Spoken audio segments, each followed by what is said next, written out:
So one of the reasons why it's so difficult to get closure after a relationship with a narcissist is because you can never really be sure it's over. You can be sure that you're done, but can you really be sure that that person isn't going to come back around looking for supply? What we're talking about here is hoovering, and that's what we're going to cover in today's video. We're going to talk about 2 types of narcissists and 2 types of hoovering, how you can tell the difference, and ultimately how you know you're really done. Stay tuned. Welcome to the Common Ego community. My name is Christina, and on this channel we talk about emotional abuse, its connection with spirituality, and we attempt to answer the question, where do we go from here? So if that all sounds good, be sure you're subscribed and hit that bell icon so you don't miss a thing. Today we're talking about hoovering, and this is a topic that I've covered from a few different angles in a couple of different videos. So I'm going to be sure to link to those too. Today I want to talk about 2 types of narcissists and 2 types of hoovering. So there are lots of types of narcissists, right? It's like when people say, oh, there are 2 types of people. But in this video, we're breaking down the hoovering narcissists and the ones who aren't likely to hoover. But even with the ones who are not likely to hoover, it doesn't mean that they're never going to. It all comes down to supply. So first, before we get into any of that, I want to just cover quickly what is hoovering. So when a narcissist hoovers, essentially they're sucking you back into their web, and usually it comes after a discard. So there are 3 phases to a relationship with a narcissist. The first phase is love bombing, the second phase is devaluation, and the third phase is the discard. And sometimes with some narcissists, another phase will follow, and that's hoovering, and then the cycle repeats itself over and over. And if you've been through this, you feel very much like you're on a hamster wheel. And before you start learning about any of this, before you start learning about narcissism and toxic relationships, you start feeling like you're in this crazy cycle. You're on this roller coaster, this hamster wheel, and you can't seem to get off. So if you've been through this, you're probably wondering why these people do this. Why do people discard you and then hoover you back? Why do they always want you back after they've discarded you? And sometimes the discard is very, very brutal. You would think under normal circumstances, you would think, well, this person I'm never going to see this person again. That was just the worst thing I've ever been through, and this person is never coming back. But then they do. So why do narcissists hoover? And one reason is for supply. A narcissistic supply is anything that feeds that narcissist's false self, that feeds into the image that they're telling themselves, that grandiose, perfect image. And they actually really do need that, because if they don't have that supply, if they don't have that external validation, they're going to be forced to actually look within. They're going to be forced to face the fact that that's actually not reality. And that's very painful for a narcissist. So they're always going to have a steady stream of supply. And if you've been with a narcissist, you've probably experienced it in, maybe you were in a phase where you felt the discard was coming and the narcissist was grooming someone else to take your place. Or maybe you broke up minutes ago and the narcissist is sitting next to you swiping left and right because they're on to the next that quickly. And you can look at that behavior and say, well, what? That person's a jerk. That person is cold-hearted. And, who does that? But the answer is a narcissist does that, because that is how desperate for supply they are. They don't care what you think of them. All that matters is that supply and that they get it immediately. So if you're dealing with a narcissist who doesn't typically hoover, it's possible that they will hoover just for supply if they're desperate. Now, a narcissist who doesn't typically hoover obviously is going to go through other methods. They're going to go through other ways to get supply. They're going to try really hard to get some new supply. But if you're the low-hanging fruit and that narcissist needs supply, you can't guarantee that they're not going to reach for it. So if you are dealing with a hoovering narcissist, the second type of hoovering that you are going to encounter is the I'm desperate to keep you under my control hoover. So this is when the narcissist comes back every couple of months just to make sure you're still on the shelf, just to make sure they haven't lost their power and control over you. to make sure that they can come back at any moment and you will let them in.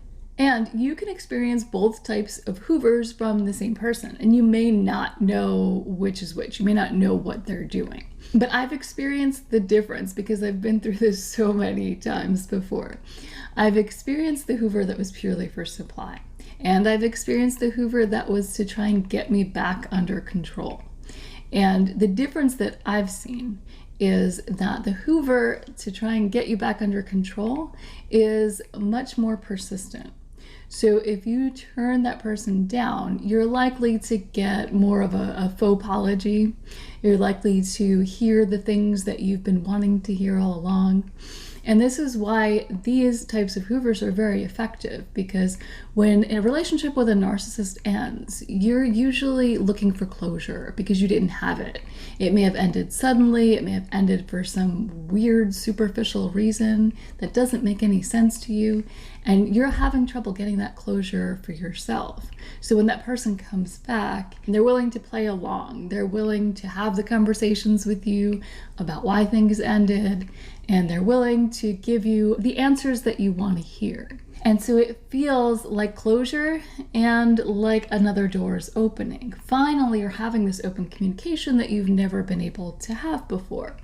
So that's why these types of Hoovers are usually very effective. The other type of Hoover is effective too, especially if you've been trauma bonded or if you're in a bad place and a narcissist comes back. Narcissists see people as pawns. So when they're looking for supply, they're looking for a pawn. They're looking for somebody to give them external validation. They're looking for somebody to make them feel powerful or attractive or smart or funny. All the good things that they think about themselves. All the things that reflect that false persona that they've built up.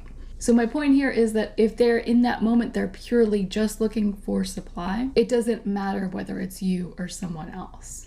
You could have been through the other Hoovers before where they were trying to get you back under control, and they seemed to be willing to jump through hoops to make it work. So one day they're talking about how much they missed you and how much they love you, how maybe they're sorry for what they did or how things went. But let's say you reject them and change your mind the next day.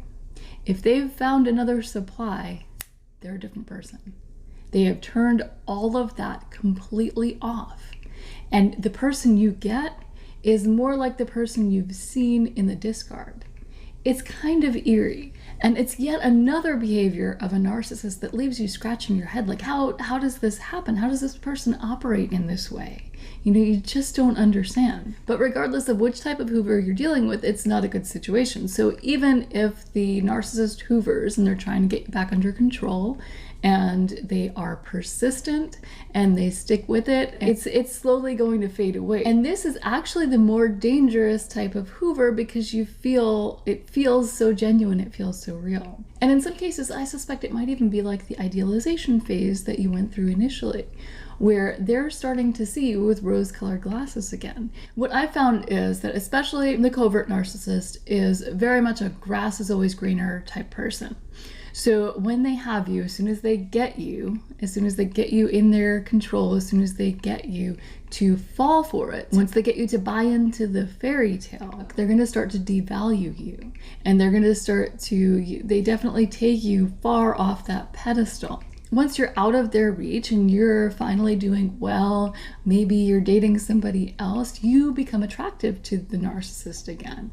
They start to idealize you again. And that's when you may get that Hoover that is about getting you under control, because they don't want you out there being successful. These types of narcissists see people as not just pawns, but property. So that's why a narcissist might re-idealize you and try to get you back under control with a Hoover.